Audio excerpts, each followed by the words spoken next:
रहमान रहीम। आज की बात में आज हम बात करेंगे मौलाना वहीदुद्दीन साहब की किताब है राहें बंद नहीं। उससे एक एग्जाम्पल है, तारीख़ का एक हवाला है, उससे डिस्कस करेंगे। फिर मोटिवेशन का पहलू है। वो मौलाना वहीदुद्दीन साहब खान लिखते हैं राहें बंद नहीं में, कहते हैं 19वीं सदी में हिंदुस्तान के गवर्नर जनरल थे। उनका नाम था विलियम बेंटेक।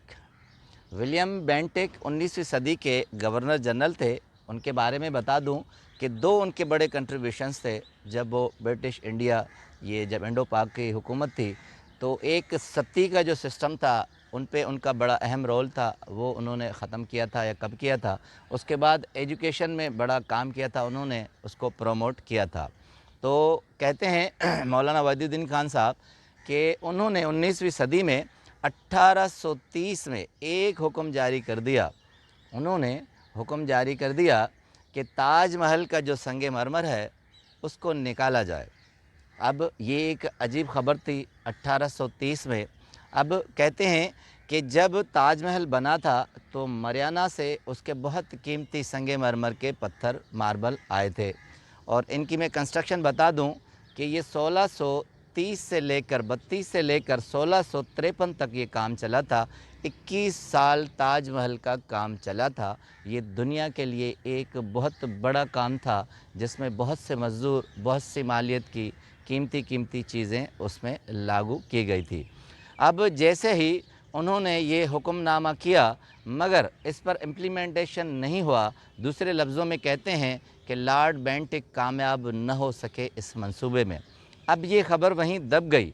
मगर 1900 की फरवरी में जब उस वक्त के दूसरे लॉर्ड थे, लॉर्ड कर्ज़न, उन्होंने कलकत्ते के एक जलसे में ये इंकशाफ किया। उस कलकत्ते के जलसे में उन्होंने बताया कि दरअसल पोजीशन ये थी कि ईस्ट इंडिया कंपनी को इक़्तिसादी मामलात में बहुत नुकसान हो चुका था। उन्हें पैसों की बहुत ज़रूरत थी, इकनॉमी डूब रही थी।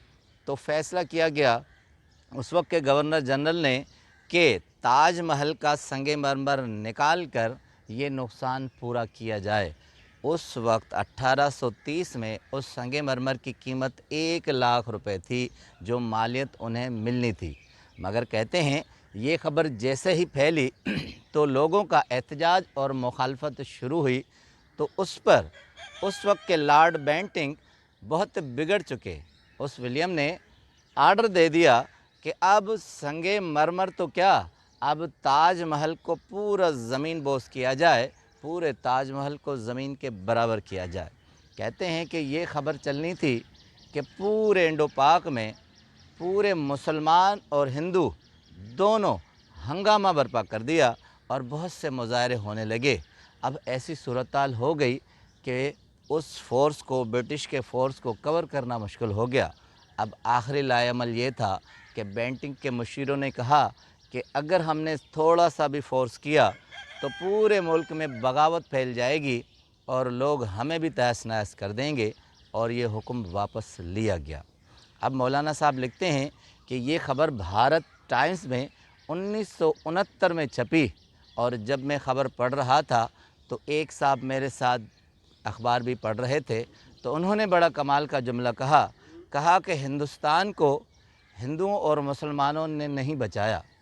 कहा कि ताज महल को अवाम ने नहीं बचाया, ताज महल को उसकी अपनी खूबसूरती ने बचाया। अब कहते हैं कि उस शख्स ने कहा कि अगर ताज महल इतना खूबसूरत न होता, उसकी खामोश खूबसूरती इतनी पायदार न होती, तो इतनी मज़बूत फ़ोर्स लॉर्ड विलियम की उसे काबू कर लेती और डोमिनेट करती। अब मौलाना वहीदुद्दीन खान साहब लिखते हैं, कहते हैं कि हुस्न अपनी हिफाजत खुद करता है। अगर वो सांप का हुस्न न हो, अगर वो हुस्न किसी को नुकसान देना न चाहता हो, तो वो हुस्न अपनी हिफाजत आप करता है। उसकी दूसरी एग्जांपल देते हैं कि ताजमहल बनने के बाद उसके जितने भी मज़दूर थे वो सब मारे गए थे। कहते हैं अगर उनके अंदर इतनी खूबसूरती होती तो वो ख़ुद न मरते। اب 2 پوائنٹ بڑا باریک بینی سے وہ بتاتے ہیں مولانا صاحب، کہتے ہیں کہ آپ کا کام اتنا خوبصورت ہو کہ وہ آپ کو بچا سکے، یا آپ کے اندر اتنی خوبصورتی ہو کہ وہ آپ کا دفاع کر سکے۔ آپ زندگی میں جب بھی کوئی کام کریں، وہ کام آپ کے کام کی دلیل ہو کہ کوئی بھی انگلی آپ پر نہ اٹھا سکے، یا آپ کے اندر اتنا حسن ہو کہ اس حسن کی ایما پر آپ کو بچایا جائے یا آپ کی حفاظت کی جائے۔